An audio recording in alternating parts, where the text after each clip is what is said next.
Was this ancient knowledge given to the people of Sumeria by those distant explorers from the mysterious 10th planet, Nibiru, the Anunnaki?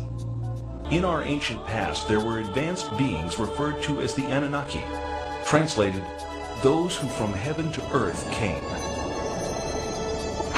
The idea that there was in our solar system a race of intelligent beings far older than us who are now gone would certainly force us to rethink lots of questions, including the question of human origins. Where did we come from? Could we be the products of genetic engineering? The hypothesis that modern science is only now catching up with ancient knowledge is inspiring scientists and researchers to increase efforts to rediscover that which may have been lost over time. Thanks to the science of archaeology, experts now know that the first great civilization emerged almost 6,000 years ago. Older than the Greeks, older than the Mayans, older than the Incas. The people of this society were called Sumerians, after their land, Sumer, in the great plain between the Euphrates and Tigris rivers, today's Iraq. The book of Genesis calls the land Shinar. For generations, biblical scholars either ignore biblical references to ancient kingdoms or categorize these as legend or lore. Through the study of historical relics and the translation of ancient languages, many biblical researchers now believe that the previously questioned Old Testament references are indeed historically authentic accounts of flourishing, advanced cultures. If you study the Genesis document, God made Adam out of clay and then took Eve out of his rib, one of his ribs, etc. If you study this document, you discover that it's really a much shorter version of a much more complicated document that comes out of Babylonia and then out of Sumer and so on. Now, these ancient texts give a really complicated story of powerful, non-human, godlike beings actually engineering us, making us for specific purposes. In ancient Mesopotamia, the secrets of astronomy and other celestial knowledge are kept carefully guarded, studied behind closed doors by an exclusive society of priest astronomers. Cylinder seals like these are the only surviving record of these carefully guarded secrets. This clay tablet carries the print of a cylinder seal about 4,500 years old. It depicts the god Enlil granting the plow to humankind, ushering in the age of modern agriculture. On closer inspection, something completely remarkable can be seen. A detailed depiction of the complete solar system configured identically to that known to contemporary science. With the sun prominently figured in the center, each planet appears in its correct position and relative proportions to the other planetary bodies. On the outskirts is one additional planet, a 10th, not currently located by astronomers of our modern era. Astronomers around the world are on the lookout for this evasive celestial sphere, as a growing body of physical evidence indicates that it does in fact exist. Mysterious planet X, the yet undiscovered most distant member of our solar system. According to modern science, prior to the invention of the telescope in the 1600s, humanity had no knowledge of outlying planets beyond Jupiter, as these bodies cannot be viewed with the naked eye. Since the day of Galileo Galilei, optical astronomers have amassed an important body of knowledge about the outer planets. These theories established by astronomers from around the globe have been uncontested these last centuries. With the technological advancements of our day, new vantage points have developed, such as the unobstructed view of NASA's Hubble telescope and the perspective gained through unmanned probes sent on reconnaissance missions to the outer reaches of our solar system. These breakthroughs in space exploration reveal many inaccuracies in earlier astronomical conclusions. On August 19, 1977, the American space probe Voyager 2 leaves Cape Canaveral on a several-year journey to the vicinity of this solar system's most distant planets. The Voyager's discoveries challenge many of astronomy's recent conclusions, while fully corroborating ancient knowledge.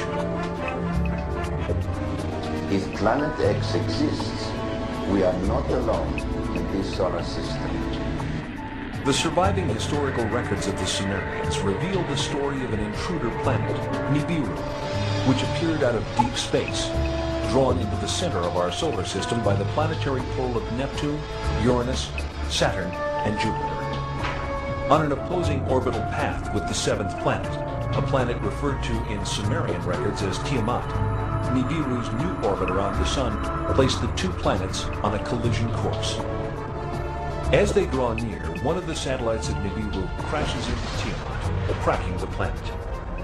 Subsequent collisions smash half of Tiamat completely, breaking the pieces into what develops mostly into the asteroid belt. The other half of Tiamat becomes Earth. The Earth is thrust into a new orbital position, carrying with it Tiamat's main satellite, our moon. Nibiru, the intruder, is cast into a permanent clockwise solar orbit, returning to Earth's neighborhood once each 3,600 years. This tale of creation echoed through all the ancient cultures, becoming part of the scientific knowledge that we find in the Old Testament in the creation story of Genesis. If we apply the knowledge of the Mesopotamian text to the biblical text, the correct reading of the book of Genesis emerges. The question remains, how would we as a culture respond to incontrovertible evidence of a species of beings that not only preceded our own but actually engineered mankind? Of all the elusive mysteries, the greatest is the riddle of life itself. How did it begin? From what corner of the universe did the first emanations of existence arise? Was the seed of life carried to Earth from the planet Nibiru? Directed panspermia, another scientific theory, suggests that life on Earth is seeded by a race of beings from outside the planet, not by chance, but as the deliberate activity of an otherworldly society. The Sumerians point to the Anunnaki as the creators of mankind, our own benefactors of life. The Anunnaki themselves arrive and create humankind. How was Adam created?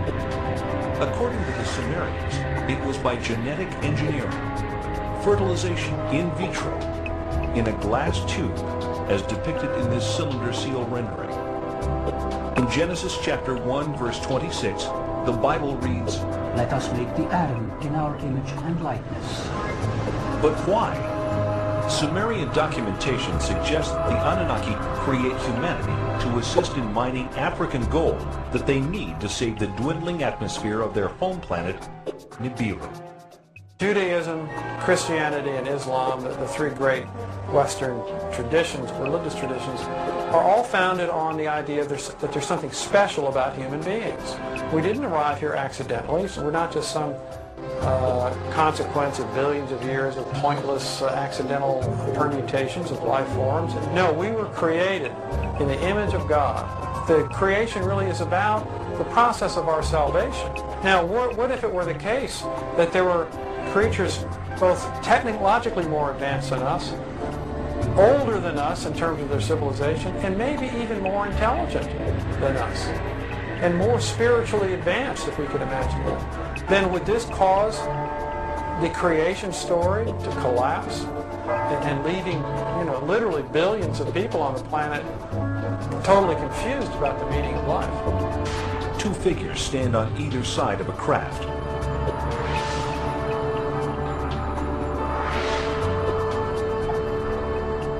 Some researchers believe that Mars was habitable as little as 10,000 years ago. A 10th planet? A mysterious species with the technology to genetically engineer